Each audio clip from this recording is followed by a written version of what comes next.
ಈಗಾಗಲೇ ಪೂಜ್ಯ ಗುರುಗಳು ಈ ಹೋರಾಟದ ಬಗ್ಗೆ ಎಲ್ಲ ವಿವರಣೆ ಕೊಟ್ಟಿದ್ದಾರೆ. ಇವತ್ತು ನಮ್ಗೆ ಎಲ್ಲರದು ಒಂದೇ ಆಗ್ರಹ ಇತ್ತು ಸರ್ಕಾರಕ್ಕೆ, ನೀವು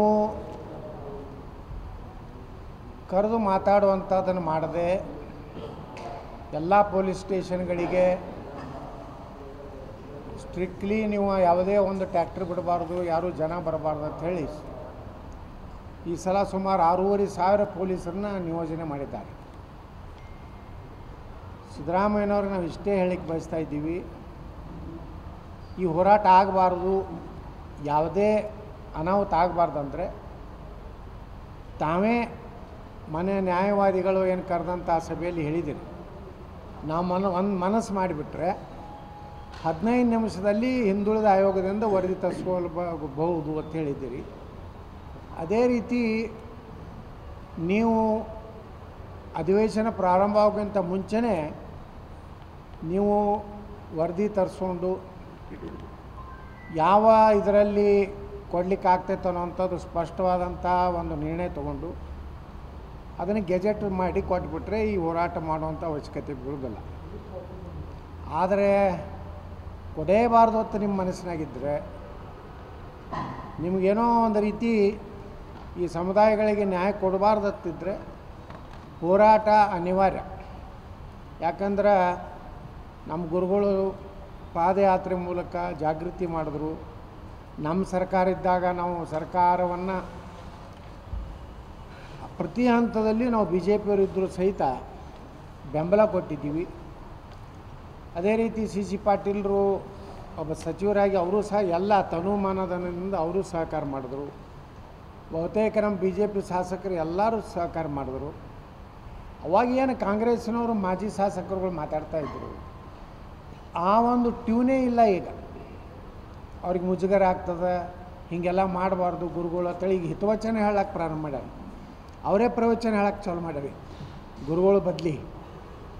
ಅದಕ್ಕೆ ನಾವು ಇಷ್ಟೇ ಹೇಳ್ತೀವಿ, ಸಿದ್ದರಾಮಯ್ಯನವ್ರ ಸರ್ಕಾರಕ್ಕೆ ಶಾಂತಯುತವಾಗಿ ಮಾಡುವಂಥ ಹೋರಾಟಕ್ಕೆ ತೊಂದರೆ ಮಾಡುವಂಥ ಕೆಲಸ ಮಾಡಬೇಡಿ. ಸುಮ್ಮನೆ ನೀವೇ ಪ್ರಚೋದನೆ ಮಾಡಿ ರೈತರ ಮೇಲೆ ಲಾಠಿ ಚಾರ್ಜ್ ಮಾಡೋದು, ರೈತರನ್ನ ಹೊಡೆಯೋದು, ನಮ್ಮ ಸಮಾಜದವ್ರನ್ನ ಹೊಡೆಯೋದು ಮಾಡಿದ್ರೆ ಅನಾಹುತ ಏನಾದರೆ ಅದು ನಿಮ್ಮ ಸರ್ಕಾರಕ್ಕೆ ಕಳಂಕ ಬರ್ತದೆ.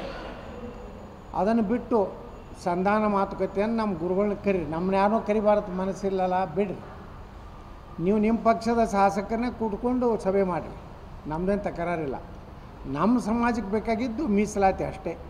ಇದರ ನಾವೇನು ಪ್ರತಿಷ್ಠೆ ತೊಗೊಳಕ್ಕೆ ತಯಾರಿಲ್ಲ.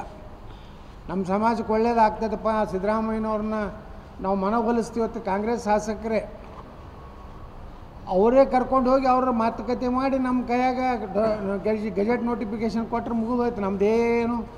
ನಮ್ಮದೇನು ಸಿದ್ದರಾಮಯ್ಯ ವಿರುದ್ಧ ವೈಯಕ್ತಿಕ ಯಾವುದೇ ಜಗಳಿಲ್ಲ, ಏನೂ ಇಲ್ಲ.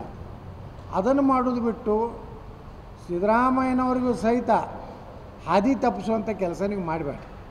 ಸಿದ್ದರಾಮಯ್ಯನವ್ರಿಗೂ ಯಾವುದೇ ಮುಖ್ಯಮಂತ್ರಿಗೆ ಒಂದು ರೀತಿ ಇದು ಮಾಡಲಿಲ್ಲ ಅಂದ್ರೆ ನನಗೆ ನಾಳೆ ಭಾಳ ದೊಡ್ಡ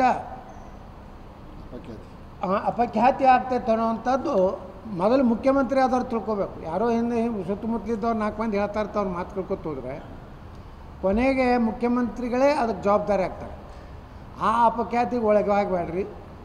ಕೂತು ಮಾತಾಡಿ ಸುಮ್ಮನೆ ಪೊಲೀಸ್ ಅಧಿಕಾರಿ ಕರ್ಕೊಂಡು ನಮ್ಮೆಲ್ಲ ತಾಲೂಕು ಅಧ್ಯಕ್ಷರಿಗೆ, ಜಿಲ್ಲಾ ಅಧ್ಯಕ್ಷರಿಗೆ, ನಮ್ಮ ಪದಾಧಿಕಾರಿಗಳಿಗೆ ಫೋನ್ ಮಾಡೋದು, ಸುಮ್ಮನೆ ಗಜರುಸೋದು ಎಲ್ಲ ಯಾರು ಅಂಜೋದಿಲ್ಲ. ಈಗ ನೀವು ಏನು ಮಾಡಂಗದೀರಿ, ಭಾಳಾದ್ರೆ ಅರೆಸ್ಟ್ ಮಾಡ್ತೀರಿ, ಒಳಗೆ ಹಾಕ್ತೀರಿ.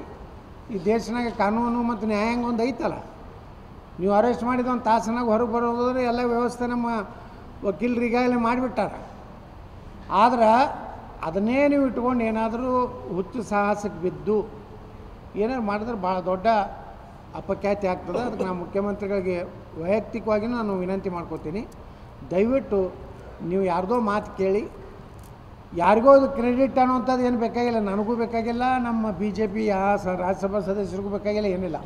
ನಮ್ಮದು ಎಲ್ಲರದು ಒಂದೇ ಕಳ್ಕೊಳ್ಳಿ, ನಮ್ಮ ಸಮುದಾಯಕ್ಕೆ ನ್ಯಾಯ ಸಿಗಲಿ ಅನ್ನೋದು ಬಿಟ್ಟರೆ ನಮ್ಮದೇನೋ ಸ್ವಾರ್ಥ ಇಲ್ಲ. ನಾವು ಯಾವುದೇ ಇಲ್ಲಿ ಪದಾಧಿಕಾರಿ ಆಗಬೇಕನ್ನೋರಲ್ಲ, ಏನೂ ಅಲ್ಲ. ಅದಕ್ಕೆ ನಾವು ಇನ್ನೊಮ್ಮೆ ಆಗ್ರಹ ಮಾಡ್ತೀವಿ ಕಾಂಗ್ರೆಸ್ಸಿನ ಶಾಸಕರುಗಳಿಗೆ, ಮುಖ್ಯಮಂತ್ರಿಗಳಿಗೆ, ನೀವು ಇದಕ್ಕೆ ಒಂದು ಪರಿಹಾರ ಕಂಡುಹಿಡಿಯುವಂಥ ಕೆಲಸ ಮಾಡಿ. ಇಲ್ಲಾಂದರೆ 10ನೇ ತಾರೀಕಿಗೆ ನಾವು ವಿಧಾನಸಭೆಯಲ್ಲಿ ಇದನ್ನು ಪ್ರಸ್ತಾಪ ನಾವು ಮಾಡ್ತೀವಿ. ನಾವೇನು ಶಾಸಕರಿದ್ದೀವಿ, ಯಾರಿಗೆ ಆತ್ಮಸಾಕ್ಷಿಯಾಗಿ ಸಮುದಾಯದ ಉಪಕಾರ ಆಗಿದೆ, ಸಮುದಾಯದ ಹೆಸರಿನಿಂದ ನೀವು ಏನು MLA ಆಗಿದ್ದೀರಿ, ಸಮುದಾಯದ ಹೆಸರಲ್ಲೇ ಇವತ್ತು ಮಂತ್ರಿ ಆಗಿದ್ದೀರಿ, ನಿಮ್ಮಲ್ಲಿ ಏನಾರು ಆತ್ಮಸಾಕ್ಷಿ ಇದ್ದರೆ ನಮ್ಮ ಜೋಡ ಬಂದು ಬರ್ರಿ, ಇಲ್ಲಾಂದರೆ ಮುಂದಿನ ಅವಧಿಯಲ್ಲಿ ಜನ ನೋಡ್ಕೋತಾರೆ. ಅದಕ್ಕಿಂತ ಹೆಚ್ಚಿಗೆ ನಾವು ಏನು ಹೇಳೋಕ್ಕಾಗೋದಿಲ್ಲ. ಅಷ್ಟು ಮಾತ್ರ ಈ ಸಂದರ್ಭದಾಗ ಹೇಳಕ್ಕೆ ಬಯಸ್ತಾ ಇದ್ದೀನಿ.